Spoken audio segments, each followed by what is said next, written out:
Okay, we're going to talk about some of the chemical properties of water today. And everyone, hopefully by this time, knows that water is H2O. Okay?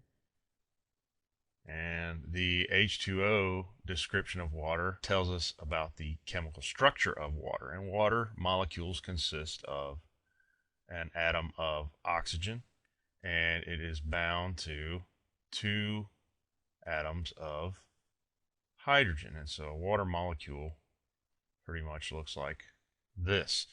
H2 for two hydrogens and O for the one oxygen.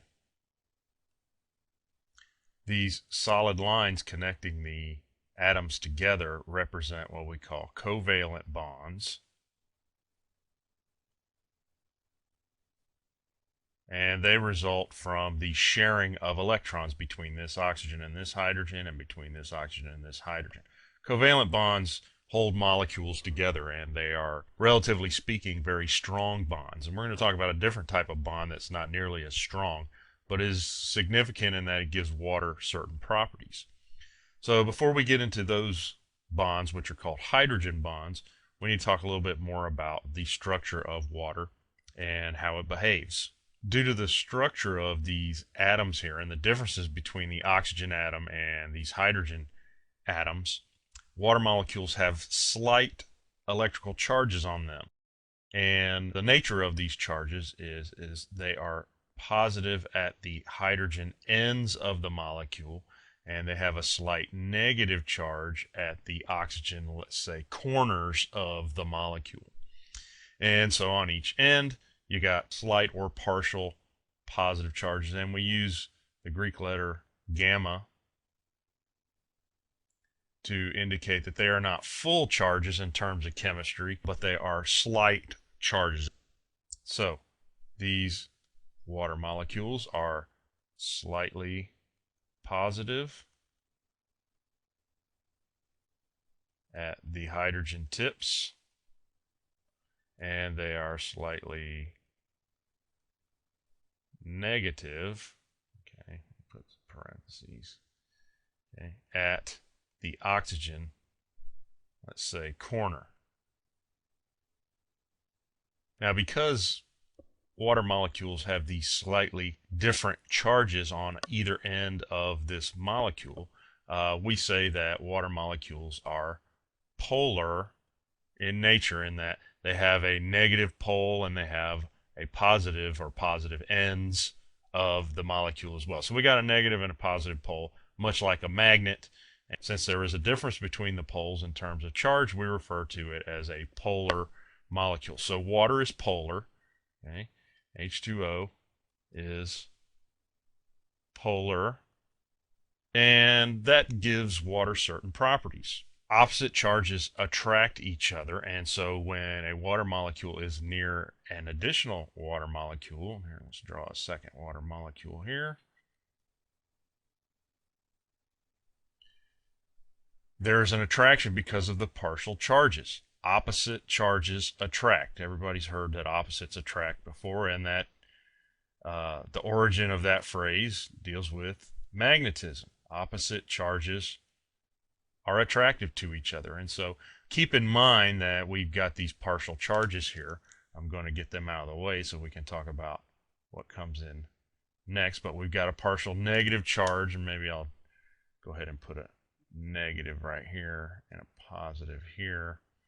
And because they are opposite, there's an attraction. And we use, instead of solid lines in a covalent bond, we depict these attractions with a dotted line. And this dotted line represents what we refer to as a hydrogen bond, or an H bond. Okay? Bond with a D.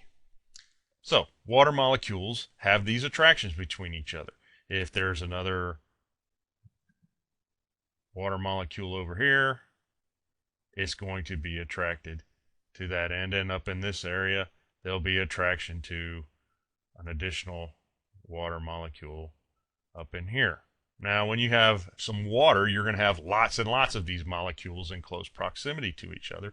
And so you commonly have these attractions due to hydrogen bonds. And polar molecules like water tend to form hydrogen bonds. So polar, let's write that out, can form hydrogen bonds. So in addition, we can make the statement that polar substances mix well with other polar substances.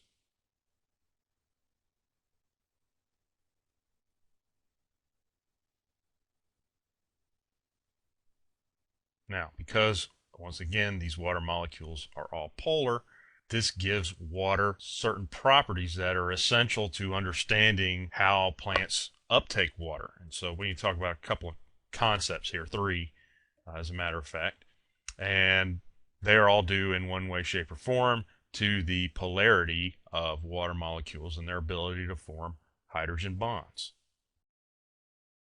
The first property we're going to call cohesion. We use the term cohesive, or we refer to the property of cohesion as being things that like to work together. Like in a sports example, we would say, that team is a very cohesive team. They play really well together. We might use that term to describe them. In terms of water, cohesion refers to the fact that water molecules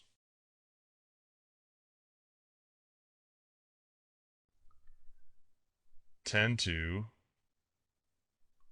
stick, we'll say, or be attracted to each other. And that's due directly to hydrogen bonds. And so we can have, here's our water molecules, will have hydrogen bonds. Remember, the dotted lines are the hydrogen bonds between water molecules. And we'll have another one here. I think you should get the picture by now. Okay. All of these water molecules with these hydrogen bonds, they are cohesive. They like to stick to each other. If you look at the surface of water, if you take a glass, for example, or a beaker of some sort of container, and you fill it with water and you take a close look at the surface of that water, you'll see that it can, if you carefully fill it, you'll see that the water actually goes above the surface here. You can take carefully something like a paper clip or a straight pin, and if you're really careful, let's see if I can draw a paper clip here, you can place it on top of the surface of that water and it won't fall through. Maybe a better example is, or a more familiar example is, you've probably all seen mosquitoes on the surface of water at some point. And the cohesive nature of water is what allows both of these things to stay on the top of the surface. Now, paper clips, certainly made of tin or whatever metal alloys that they're made out of these days, it's certainly more dense than water. And if you had more of it, it would sink. So it's not floating on the surface of the water, but it is suspended, or it is held up on the surface of the water, because these water molecules on the surface are all attracted to each other. And with something as light as a paper clip, as small as a paper clip, the cohesive forces between these little water molecules that I'm drawing as little blue circles here is strong enough that they form what is called surface tension.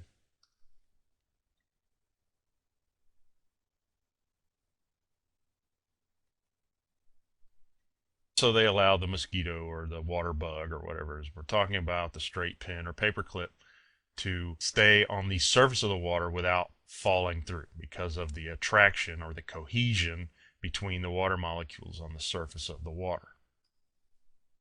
So that's cohesion.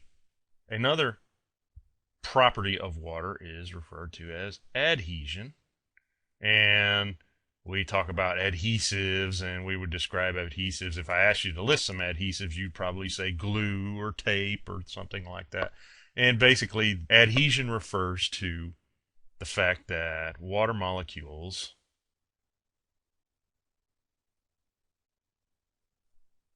tend to stick, we'll use stick once again, to other things. That's adhesion. Now, adhesive forces are not as strong as cohesive forces.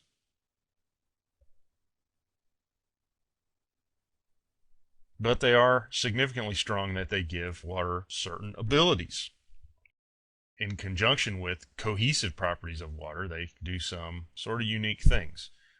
A good example of adhesion would be when you take a bath or you take a shower. Because water is adhesive, it tends to stick to your skin and stick to your hair. If it did not tend to stick to you, you could, before getting out of the shower, give yourself a good shake and you'd be completely dry. But we all know that that doesn't work. And the reason is because of the adhesive properties of water. We can see adhesion and cohesion together if we look at, let's say, the hood of your car, your truck, or whatever kind of vehicle you happen to drive. If you have put a fresh coat of wax, which is a compound that is said to be hydrophobic, this means basically it is a non-polar coating. And if you put that on your vehicle and then water in the form of rain or rinsing the vehicle off, you put it on there, instead of sheeting like it would with just adhesion alone, you get beading. Now, this is basically, the bead is due to mainly cohesive forces or cohesion. And so if we had the same surface after the wax has been worn away, so no wax on this surface, and we put water, we would have a film forming instead of beading, because the adhesive forces, while there's still cohesive forces acting here, and it tends to form a sheet of continuous sheet of water because the molecules stick together, it spreads out also because there is an attraction or adhesive attraction between these water molecules and the surface. So if we have a sheeting action, we would be seeing cohesion and adhesion at work. So that's adhesion. The third and final property of water that we need to become familiar with here is called capillarity. And capillarity basically means that water will rise in tubes. And what does that mean exactly? Well, that means that if you have a tube, and let's say we've got a pan of water here to represent some water. What this means is that the water in and of itself will go right up into that tube. And so this is a depiction of capillary rise, you would call this, in this tube. One of the things to keep in mind about capillarity is that the smaller the diameter of the tube, I'm trying to draw this one a little bit smaller. In fact, just to exaggerate this, I'll make sure I draw one that's quite large in diameter compared to the other two. The level that the water rises to is changed, and the rule of thumb is the smaller the diameter, the smaller the tube diameter equals the higher the rise. In other words, the greater the height. Okay. Comparison here from the surface, that rise is greater because the diameter is smaller.